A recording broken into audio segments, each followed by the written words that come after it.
All right, so our next topic, I think this is the next to the last topic, is something called an emergent property. It's a simple concept, but sometimes it's difficult to explain because we usually don't use the term an emergent property unless we're talking about systems. Emergence is something usually means that it comes out of, you emerge from the store, and a property is something that you possess, obviously. So an emergent property is something that comes out or something that is revealed while the system is working. So yeah, it's a property only held or only produced by the working system. If you don't turn something on, if it happens to be a computer, you can't really see how awesome it is. Or, hey, look, I got this brand new PS4.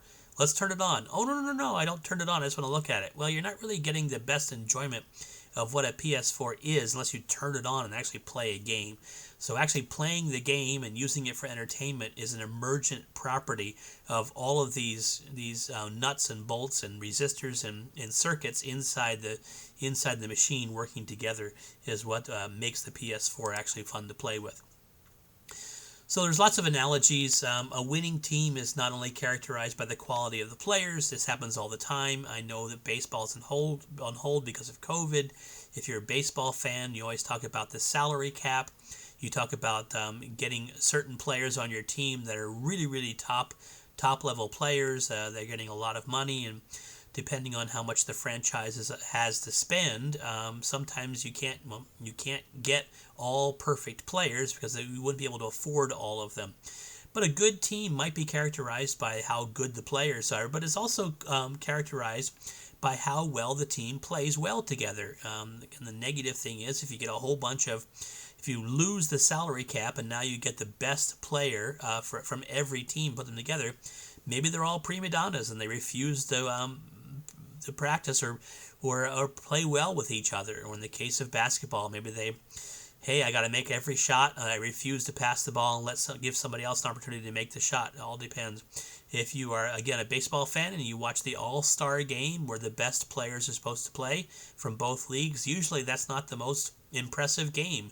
Not because they're prima donnas, just they haven't practiced enough. They haven't worked as a team. So usually the best teams that go on to win the series are the teams that have played well together. So that emergent property comes out of that system of playing well together. So again, the teamwork may produce much more results than the sum of the individual parts. So in the case of a baseball team or a basketball team, just getting fantastic recruits or just getting fantastic all-stars on your team, if they don't play well together, it may not do anything. But if they do play well together, you may have a fantastic team. There's always a story, whether it's Rocky here in Philadelphia or whether it's the Bad News Bears is another baseball story. I think Mulan, I'm looking for all kinds where this story happens, where you get a whole bunch of Force 10 from Navarone, the Dirty Dozen. Whenever you get a whole bunch of individuals that are normally considered average or not very well needed, but then they go ahead and click as a team and they do amazingly great things. We have a lot of stories like that in movies and books where average folks come together and working as a team, they do some amazingly awesome, extraordinary things. Of course, that's the way that human teams work in industry and business. The idea is that it'd be great if you could get the best person for every job. Maybe that person's not available, but wow, if we get someone who's competent and knows what they're doing, they may not be the absolute best according to some sort of ranking, but if everybody plays well together, the team can really kick some major butt and do some successful things. And that's where we like to think that it ISBIT majors come across. We know how to interact as a team, and sure, you may have an off day. You may not be the absolute best person at this job. There's always going to be a bigger fish. There's always going to be someone who's better than you because of their situations. But being a good team member and playing as a team, you could have a very, very highly winning season and a winning project at what you're doing. So emergent properties are spontaneous, meaning they have to turn them on. If you don't turn on your PS4, you're not going to see how cool it is.